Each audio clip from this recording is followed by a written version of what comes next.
Assalamualaikum warahmatullahi wabarakatuh. My name is Eka Savitri as moderator here. We are from fourth group. Now we will share two PPT here. The first PPT is about our topic is cooperative principle, and the second is about article summary. In the PPT about our material, the first speaker is me, and the second speaker is Isti Fatihatil Maghfirah. And the article summary, the first speaker is Saufa Aulia Amana, and the second speaker is Dewi Lailatul Badriah. So enjoy with our material, guys. The next is in this material. There are three topics. The first topic is basic concept, the second is Christ maxims, and the third is floating or violating. The next is H. Christ. The cooperative principle is proposed by H. Christ. He states that make your contribution such as it is required at the stage at which it occurs by the accepted purpose of direction of talk exchange in which you are engaged. The next is cooperative principle. The Christ statement may be analyzed in a way that the people who are communicating are cooperative to each other so that they can achieve purpose of communication. The statement of Christ and the cooperative principle is all about the purpose of communication. These are the principles which are categorized in various maxims which explain how one can achieve the basic purpose of communication. And in order to achieve purpose of communication, the speaker should be truthful, estimate what is the purpose of communication, pass out the material accordingly, and keep the topic in premises so that the listener can be understand. Jadi di sini cooperative principle merupakan sebuah prinsip kerjasama yang menjelaskan bagaimana kita berkomunikasi secara efektif dalam sebuah percakapan situasi sosial, di mana antara pembicara dan pendengar memiliki prinsip yang kooperatif, yang mana si pembicara tersebut membentuk ucapannya agar mudah dipahami oleh si pendengar, dan kemudian si pendengar itu diharapkan bisa memberikan sebuah jawaban yang diharapkan dan sesuai kepada pembicara. Jadi dari hal tersebut akan tercipta percakapan yang baik dan mudah dipahami. Okay, I will next to the next materials. The next materials is about Grice's maxims. Now, these principles are categorized in certain groups called maxims. Maxims are considered baseline for communication. For successful communication, speakers need to follow these maxims. So unless if there is any evidence contrary, we assume that speaker tell the truth. Estimate what we need to know, pack the material accordingly, keep the topic, and give us thought that we may be able to understand. So we have 4 principles which are considered baseline for successful communication, and these principles are called maxim. Jadi, setiap penutur harus mematuhi 4 maksim atau kaidah percakapan. Di antaranya ada maxims of quality, maxim of quantity, and the next is maxim of manners, and the last is maxim of relation. Nah, maxim yang pertama adalah maxim of quality. According to this maxim, for successful communication, speaker should tell the truth.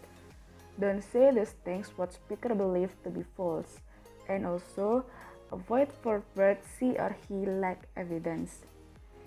Maxim ini mewajibkan setiap peserta percakapan mengatakan hal yang sebenarnya dan hal yang sudah ada. Kontribusi peserta percakapan hendaknya didasarkan pada bukti-bukti yang memadai, sehingga pendengar dapat percaya dengan apa yang disampaikan oleh pembicara.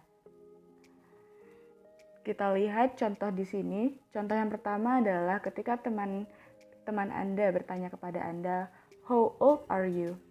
Then you should answer, "I'm 21 years old." Nah, pada percakapan yang pertama, ini jelas sudah memadai dengan maxim of quality. Mengapa percakapan ini memenuhi syarat maxim of quality? Karena Anda menyampaikan sesuatu yang benar dan terbukti adanya. Nah, maksudnya terbukti dari mana? Sudah jelas terbukti dari keadaan fisik Anda yang masih segar bugar, cantik, dan tampan. Dan selanjutnya kita beralih ke contoh yang kedua. Contoh kedua, teman Anda bertanya, "How old are you?" Then you answer, "I'm 210 years old." Nah, percakapan ini tidak memenuhi syarat maxim of quality. Dan percakapan ini juga dianggap tidak informatif. Kenapa? Karena percakapan ini sudah terbukti salah dan tidak benar adanya. Dilihat dari diri Anda yang segar bugar, cantik, dan tampan sangat tidak make sense jika dikatakan berumur 210 tahun. Tentu saja pendengar tidak akan percaya bahwa Anda berumur 210 tahun. So the second is about maxim of quantity. According to this maxim, don't say more or less exchange information which is required. Don't make your contribution more and less than required information. Nah, pada maxim ini, Anda hanya perlu memberikan informasi yang dibutuhkan oleh si pendengar, tidak lebih dan tidak kurang. Kita lihat pada contoh yang pertama, ketika teman Anda bertanya, "Did you enjoy picnic last weekend?" Anda hanya perlu menjawab yes or no. Here, you only pass required information and maxim of quantity is being followed. Tetapi, jika Anda memberikan respon seperti pada contoh yang kedua, "Did you enjoy picnic last weekend?" And then you answer, "Oh yes, there is a wonderful view, and we also brought a lot of food and blah blah blah." Here you exchange information more than required, and the maxim of quantity is being violated. Pada contoh yang pertama, Anda sudah memberikan informasi yang sangat jelas dan ringkas dan juga tidak menyimpang dari nilai kebenaran. Karena memang hanya jawaban itu yang dibutuhkan oleh si pendengar. Sedangkan pada contoh yang kedua, di sini jawaban Anda tampak berlebihan dan justru menerangkan hal-hal yang sudah jelas adanya, sehingga wacana tersebut bisa dikatakan melanggar maxim of quantity. Okay, next to the third. The third is about maxim of manner. According to this maxim, all information should not be ambiguous and obscure. Information should be brief and clear. So, according to maxim of manner, information should be clear and should not be ambiguous. Kita lihat pada contoh yang pertama, ketika teman Anda bertanya kepada Anda, "Do you like my haircut?" And then you answer, "Yes, I like your haircut." Then, you follow the maxim of manner.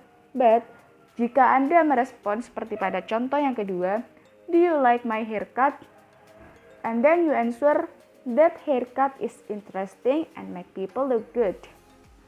Here, the information is made obscure and maxim is not being followed. It means violate. Okay, for the last maxims is relation.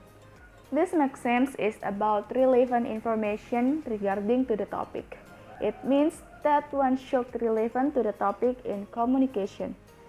Kita lihat pada contoh yang pertama ketika Anda bertanya kepada teman Anda, "How are you?" And then your friend answer, "I'm good" or "I'm fine." Then your friend is following the maxim of relation. Tetapi jika teman Anda memberikan respon seperti pada contoh yang kedua, "How are you?" And then your friend answer, "I like coffee" or "I like tea." Then your friend is violating the maxim of relation because he is not relevant to the topic. Karena kan sudah jelas Anda bertanya kepada teman Anda bagaimana kabar dia. Seharusnya teman Anda menjawab bahwa dia baik-baik saja. Tetapi pada contoh yang kedua, dia malah menjawab, "I like coffee" or "I like tea." Sudah jelas ini keluar dari konteks dan melanggar aturan maxim of relation. So, this is all about the 4 maxims, which are word, quality, quantity, manner, and the maxim of relation. The maxims are baseline in conversation and communication. These maxims are not best regarded as rules, but as principles for effective communication. Individual may choose the float or violate. The maxims may be violated or may be floated by individual. Maxims violation involve some element of communication failure. Okay, when in violate maxim, the communication breaks down. It is mainly because of providing too much information or little information or ambiguous information or lies information about the topic. So, little information or too much information or ambiguous information or false information leads to violation maxims. Kita lihat pada contohnya ketika seorang anak bermain game setiap hari, tapi kemudian ibunya bertanya, "Did you study all day long?" Namun, si anak menjawab, "Yes, I've been studying till now." Nah, percakapan antara ibu dan anak ini sudah menunjukkan bahwa si anak berbohong atau tidak memberikan informasi yang benar. And next, while in floating of maxims, the communication doesn't break down. In floating, listeners arrive at intended meaning and indirectly, like in sarcasm. Seperti pada contohnya, ketika seorang siswa datang terlambat, kemudian sang guru berkata, "Wow, you are the perfect student. Welcome to the class." Kemudian siswa menjawab, "Sorry sir, I will not repeat again." Nah, dari percakapan antara guru dan siswa yang datang terlambat tersebut, sudah bisa kita simpulkan bahwa gurunya sedang menyindir kepada siswa tersebut. Bukan malah bermaksud untuk memberikan apresiasi, atau bukan juga memberikan pujian kepada siswa tersebut.